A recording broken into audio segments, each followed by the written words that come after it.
روسيا وألمانيا أباطرة أساطيل الطيران في العالم.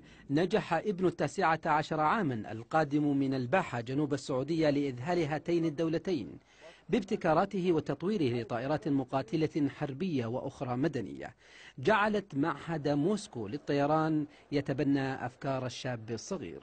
والله على ابتكاري في روسيا أعطوني جائزة 400,000 تقريبا بالريال السعودي، وقال أعطوني منحة دراسية على أساس أني أكمل في قسم تقنية الطيران في معهد موسكو للطيران، لكن عشان ظروف أهلي هنا وثاني شيء يعني صعب إني أبقى هناك وحدي، قلت بلدي هنا أخدمه أحسن. وأما بخصوص ألمانيا الشركة دي قالوا مستعدين نتبنى بحثك ده للنهاية، مستعدين. البحث ده 15 مليون، الهليكوبتر تصنيعها 15 مليون. فانا قلت ليش ما اطور في 50 بصفتها ان دحين طائره ابحاث حتى باقي ما اعتمدوها، يعني دحين شغالين على ابحاث في روسيا، قلت اخليها تقلع بنفس الطريقه من دون مدرج، يعني خلاص ما يحتاج مدرج، تهبط تقلع بدون مدرج، تهبط بدون مدرج، اوكي بنفس طريقه اقلاع المكوك. هذا وسام من معهد موسكو للطيران، من قسم تقنيه الطيران. ليش اعطوك هذا الوسام؟ اعطونا الوسام هذا المقاتل اللي هي تي 50 مقابل تطويري يعني طورته وكذا. انت طورت لهم المقاتله؟ اي. طيب انت الان تسكن في الباحه في جنوب المملكه، وين جتك كيف توصلت للابتكارات هذه؟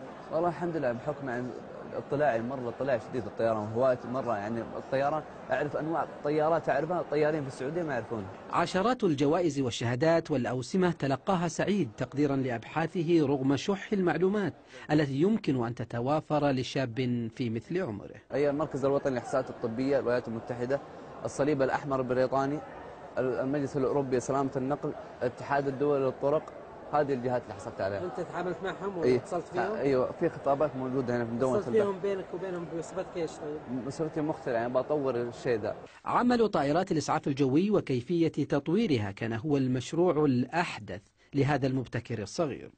يصير في باب خلفي هنا يفتح بالطريقه دي، والمسعفين يدخلون المصاب يخرجونه بواسطه حمال نقل المصابين، هذه توفر لنا تقريبا افضل ما اصلي بعد، توفر لنا 420 شخص.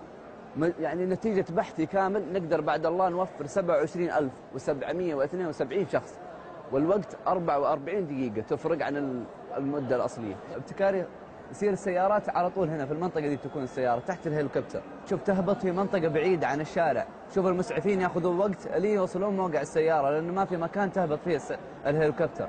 شوف ذي المشكلة اللي كانت أول، شوف كيف يمشون يقطعون مسافة 5 دقائق 10 دقائق لين يوصلون موقع الحادث، وتوصل 25 دقيقة. سعيد اليوم يسعى جاهدا لتمثيل السعودية بمبتكراته في المسابقة العالمية هناك بالولايات المتحدة الأمريكية خلال الصيف المقبل. لبرنامج MBC في أسبوع، فهد بن جليد، الخبر.